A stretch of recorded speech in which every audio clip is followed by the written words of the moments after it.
स्वागत है आप सभी का। मैं हूं सौरभ और एलएसी से इस वक्त बड़ी खबर है। चीन से हाई टेंशन के बीच हलचल बढ़ी हुई है। इंडियन आर्मी ने अपनी तैयारी अब और भी पुख्ता कर दी है। भारतीय सेना ने डिप्सांग और चुशूल के बाद एलएसी के एक और फ्रंट पर अब टैंक और इन्फेंट्री कॉम्बैट व्हीकल्स तैनात कर दिए हैं। एलएसी पर दक्षिणी लद्दाख के डेमचोक और चुमार के मैदान में भी इस वक्त भारत की बख्तरबंद ताकत ने मोर्चा संभाल रखा है। यहां T-90 टैंक्स और BMP बख्तरबंद गाड़ियों को डिप्लॉय कर दिया गया है।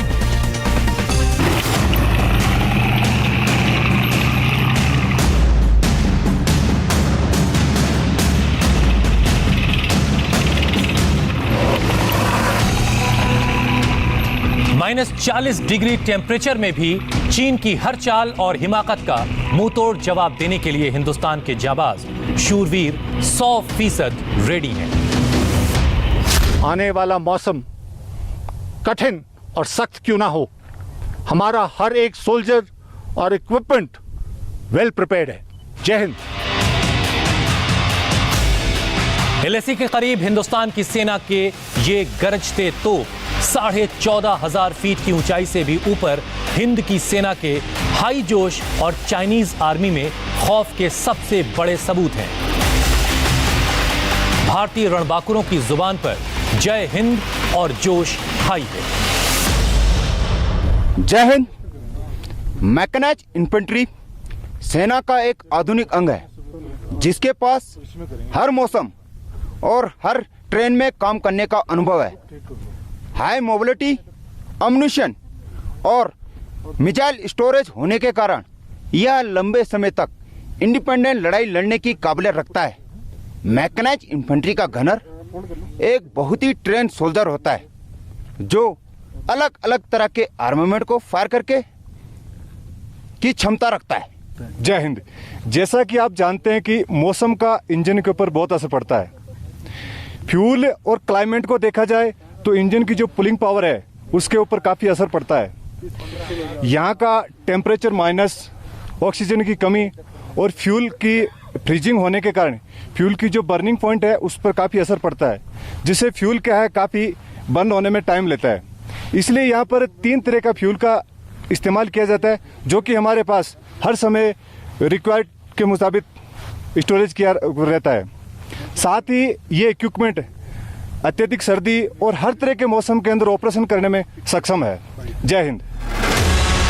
लद्दाख के पहाड़ों पर दौड़ते गरजते टैंकों का ये नजारा लेह से करीब 200 किलोमीटर दूर एलएसी के चुमार डेमचोक इलाके का है, जहां भारतीय सेना ने T-90 टैंक की तैनाती की है।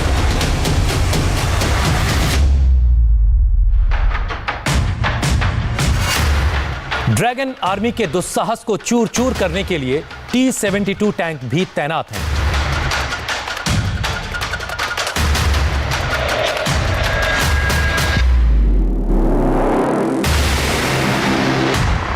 और तैनात है BMP-2 इन्फेंट्री कॉम्बैट व्हीकल्स। ये जाबाज जवान इंडियन आर्मी की फायर एंड फ्यूरी कोर के हैं जो पूरी दुनिया में अपनी जाबाजी, बहादुरी और दुश्मनों में दहशत पैदा करने के लिए मशहूर हैं। फायर एंड फ्यूरी कोर सिर्फ इंडियन आर्मी का नहीं बल्कि दुनिया भर की आर्मीज का एक अनोखा हिस्सा है, जिसमें मैकेनाइज्ड फोर्सेस इतनी कठिन टेरेन में सुपर हाई ऑल्टीट्यूड एरिया में तैनात हैं।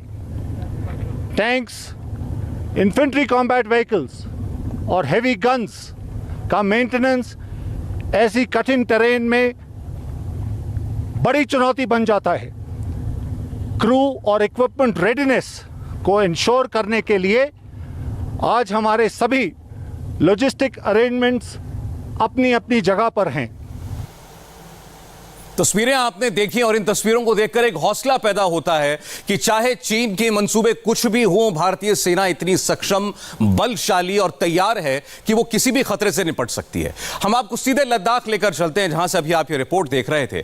वहां इस वक्त हमारे 2 साथी अमित पालित और मनीष प्रसाद मौजूद हैं।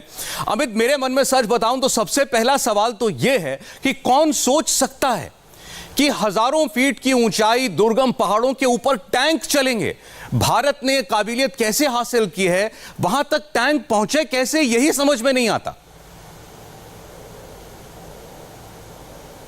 बिल्कुल सौरभ, ये आपको मानना पड़ेगा कि यही भारत की दृढ़ इच्छा शक्ति है जो ये बताती है कि चाहे कितने भी मुश्किल हालात हो, भारतीय सैनिक और भारत की जो फोर्सेस हैं वो हमेशा किसी भी हालात से निपटने के लिए तैयार रहता है। दो चीज आपको बताना चाहता हूं, उसके बाद मैं मनीष से आपकी बात कराऊंगा, क्योंकि मनीष उस जगह पर गए जिसकी तस्वीरें इस वक्त आप दिखा रहे हैं। डेमचौक का जो इलाका आप देख रहे हैं, चुमूर का जो इलाका देख रहे हैं, जहां पर ये तैनात है टैंक्स, वहां तक पहुंचने के लिए सबसे जरूरी थी रोड, और उस रोड को आपको बता दें कि कितने जल्दी बहुत ही कम वक्त में तैयार कर दिया बीआरओ ने मिलकर। और उस दूसरी बात होती है कि किस तरह से जो टैंक्स और हमारे जो इक्विपमेंट्स है वहां पर काम कर सके। इसके लिए सौरभ, ये जो पूरे की पूरे बिल्टअप हुई है आज से नहीं हुई है, हम जून से लगातार यहां पर मौजूद है, रिपोर्ट्स भेज रहे हैं। जून के महीने से लगातार वहां पर ये टैंक्स, चाहे T-90 हो, T-72 हो या फिर BMP-2 हो, जो कि हमारी आर्टिलरी व्हीकल है, इसको वहां पहुंचा दिया गया था। और अब आप उनको देख रहे हैं कि किस तरह से वो तैयार है आगे सर्दियों में लड़ने के लिए। मनीष, जो तस्वीरें हम दिखा रहे हैं, किस तरह से पूरा बिल्टअप हुआ, और लोगों को शायद ये पता नहीं था कि ये टैंक्स बहुत पहले से ही वहां पर मौजूद थे, अब वो पूरी तरह से तैयार है इवन की माइनस टेंपरेचर में भी काम करने। देखिए, सबसे पहले मैं आपको तस्वीरों के बारे में बता दूं। इसमें T-90, T-72 और साथ में BMPs दिखाई दे रही है। दरअसल BMP मैकेनाइज्ड कॉलम के फॉर्म पर इसको यहां पर डिप्लॉय किया गया था, और इंडिया टीवी ने 2 साल पहले भी ये तस्वीरें दिखाई थी जब हाई ऑल्टीट्यूड वॉरफेयर के तौर पर T-72 और T-90 टैंक्स को डिप्लॉय किया गया था। हम आपको बता दें ये एरिया जो है वो लोमा का है, और ये डेमचौक और चुमार के एक्सेस पे है, जहां पर थोड़े दिनों पहले आपको ध्यान होगा चाइनीज PLA ने चुमार के ठीक सामने चुपेजी के इलाके से डिप्लॉय और साथ में पेट्रोल करने के साथ साथ दबाव बनाने की रणनीति के साथ आगे बढ़ा था। तो ये पोस्चरिंग है भारतीय सेना के T-90, T-72 टैंक्स, जिसे भीष्म और अजय कहते हैं। दरअसल इनकी ताकत के पीछे जो चाइनीज PLA के टाइप 15 टाइप टैंक हैं वो इस समय पीछे हैं, और यही वजह है कि चुमार, डेमचौक, डेपसांग, चुशूल, स्पांगूर गैप और उसके अलावा मुखपारी के साथ साथ जो डेपसांग का मेन एरिया है, बिल्टअप एरिया है, वहां पर भारतीय सेना ने अपने T-90, जिसे भीष्म टैंक कहते हैं, इसमें 125 mm की गन लगी है, 5 से 6 किलोमीटर इफेक्टिव रेंज है, एंटी एयरक्राफ्ट गन है, नाइट विजन कैपेबिलिटी है, और उसके साथ साथ सबसे important anti tank guided missile Concor और मिलान टाइप है। उसके साथ T-72, जिसे पूरी तरीके से डेवलप किया गया नाइट विजन कैपेबिलिटी के साथ, करीबन 4.5 से 5 किलोमीटर रेंज। और उसके यही नहीं बल्कि जो BMPs हैं वो इनको ऑन, BMPs को यह भी कहा जाता है कि future regiment in today's army, इसीलिए BMP जिसमें 7+3 की फॉर्मेशन में भारतीय सेना के जवान फॉरवर्ड लोकेशन पर RT लॉन्च करने के बाद जाते हैं और पूरी तरह से ध्वस्त करने की काबिलियत रखते हैं। तो यह घेराबंदी है भारतीय सेना की इस समय ईस्टर्न लद्दाख के लाइन ऑफ एक्चुअल कंट्रोल पर। ठीक है अमित, मैं आता हूं आपके पास दोबारा। दर्शकों के लिए हम ये बता दें कि डेपसांग और चुशूल के बाद सेना ने लद्दाख के एक और फ्रंट पर टैंक तैनात कर दिया है। ये दक्षिण लद्दाख का डेमचौक है, जहां इस वक्त T-90 टैंक को डिप्लॉय किया गया है। यानी अब T-90 लद्दाख के उन 3 मोर्चों पर पहुंच चुका है जहां पर टैंकों के बीच युद्ध हो सकता है। T-90 भीष्म भारतीय सेना का सबसे बलशाली मजबूत टैंक माना जाता है। चीन के पास भी इस मुकाबले का कोई टैंक नहीं है। सेना में इस टैंक को दुश्मन की मौत की 100% गारंटी वाला हथियार कहा जाता है। 48 टन वजन का T-90 टैंक दुनिया के हल्के वजन वाले टैंकों में से एक है। T-90 टैंक अचूक निशाना लगाने वाली 125 mm की मेन गन से लैस है। ऑटोमेटिक लोडर की वजह से यह टैंक 1 मिनट में 8 गोले दाग सकता है। रास्ता चाहे कैसा भी हो, T-90 72 किलोमीटर प्रति घंटे की टॉप स्पीड से चल सकता है। T-90 टैंक का सबसे बड़ा हथियार है इसकी तोप। ये गाइडेड मिसाइल भी दाग सकता है। अब इसमें नई और ज्यादा पावर वाला इंजन लगाया जा रहा है ताकि T-90 लद्दाख और सिक्किम जैसे ऊंचाई वाले इलाकों में और बेहतर काम कर सके। नए इंजन और नई मिसाइलों से लैस होकर T-90 टैंक का नया अवतार तैयार हो रहा है। T-90 टैंक को तीसरी जनरेशन की मिसाइल से लैस करने के प्रोजेक्ट पर काम जारी है। यह मिसाइल 33 इंच मोटे बख्तर को भी भेद सकेगी। अपग्रेडेशन के बाद T-90 से दिन रात कभी भी 8 किलोमीटर दूर तक के टारगेट को निशाना बनाया जा सकेगा। नई मिसाइलें लगने के बाद दुश्मनों के बख्तर को भेदने की इसकी क्षमता भी बढ़ जाएगी। और सबसे बड़ी बात तो यह है कि डेपसांग, चुशूल और डेमचौक के मैदानों में चलते फिरते चाइनीज टैंकों को भी निशाना बनाया जा सकेगा। और आइए अब आपको दिखाते हैं BMP, जिसे भारतीय सेना में सारथ कहा जाता है। यह एक इन्फेंट्री कॉम्बैट व्हीकल है और इसे भी डेमचौक में तैनात किया गया है। तस्वीरें आपकी स्क्रीन पर है। BMP मैकेनाइज्ड इन्फेंट्री का हिस्सा है और यह बख्तरबंद गाड़ी सैनिकों को सुरक्षित फ्रंट पर ले जाती है। BMP में 7 सैनिकों के बैठने की जगह होती है, जबकि इसमें खुद 3 क्रू होते हैं। BMP में एक 30 मिलीमीटर की गन लगी है और यह एंटी टैंक मिसाइल कॉन्कर से भी लैस है, जिससे ये 4 किलोमीटर की दूरी तक दुश्मन के टैंक पर हमला कर सकती है।